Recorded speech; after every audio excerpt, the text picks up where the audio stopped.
బులెటిన్లో breaking updates చూద్దాం. ఎన్టీఆర్ కు భారత రత్న ఇవ్వడానికి కాంగ్రెస్ పార్టీ కృషి చేస్తుందన్నారు మంత్రి పొంగులేటి శ్రీనివాసరెడ్డి.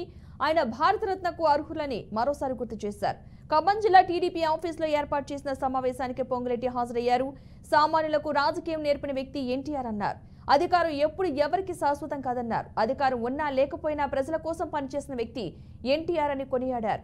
భారతరత్న కోసం తాను కూడా పోస్ట్ కార్డు రాసినట్లుగా తెలిపారు.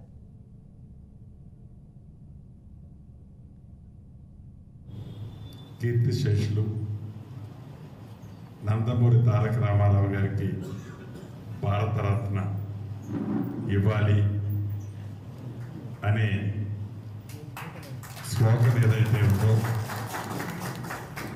దానికి నా వంతుగా నేను కాంగ్రెస్ పార్టీ ఎంపీ అభ్యర్థి ఖమ్మం రఘురామరెడ్డి గారు సంతకం పెట్టడమే కాకుండా పోస్ట్ కార్డు కాన్సెప్ట్ని పోస్ట్ కార్డు కూడా వేయటం జరిగింది.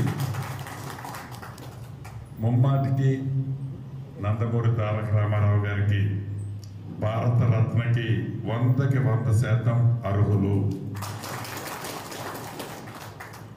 ఈనాడు ప్రజల్లోకి పోయిన పార్టీలో ఒక నిమిషం పక్కన పెడితే రామారావు గారిని ఎలా గుర్తుపెట్టుకుంటారో రాజశేఖర రెడ్డి గారిని కూడా చాలామంది ముఖ్యమంత్రులు కాంగ్రెస్లో పరిపాలించారు.